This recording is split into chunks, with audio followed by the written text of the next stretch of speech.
Do low carb and low fat diets have the same effect on your appetite? Well, a new study seems to suggest that maybe that's the case.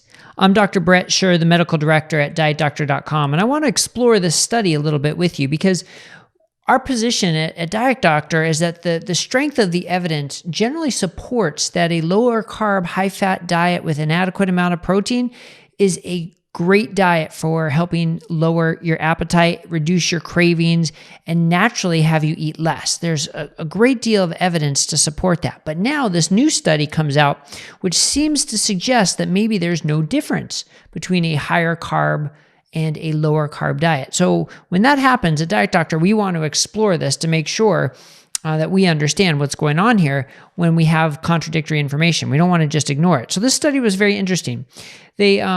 I wrote a post about this on dietdoctor.com, so if you want all the details written down, you can go check it out there.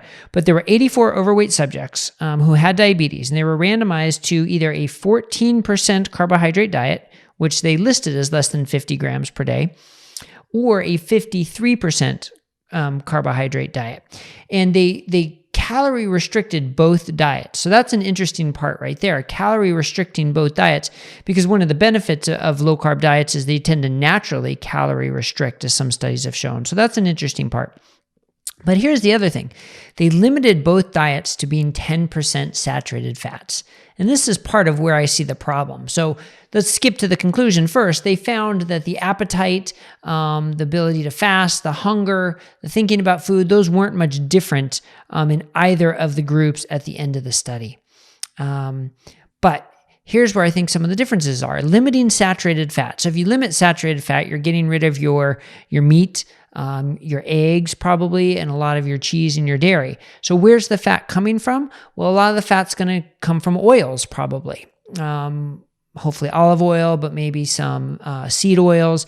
And let's face it, those types of fats aren't as satiating as a nice big steak. The mix of protein and fat, the nice real whole foods, those are going to be more satiating. So that's one issue I have with this study.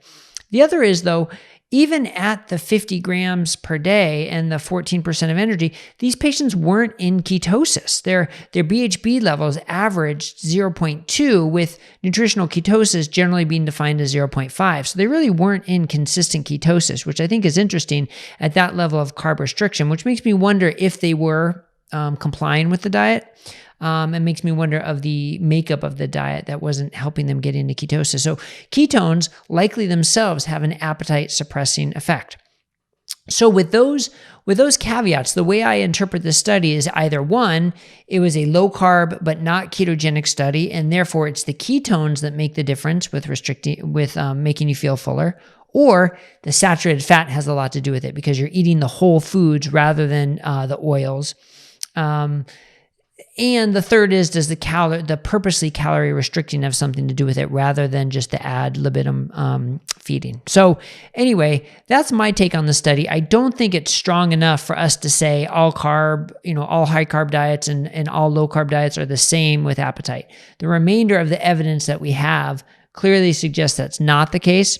So if you're eating a whole foods with plenty of saturated fats in there, not being afraid of saturated fats because the evidence does not support that you need to be, and just eating when hungry and stopping when you're full, that's the diet that I think we need to promote to really help with reducing your appetite and therefore helping with time-restricted eating.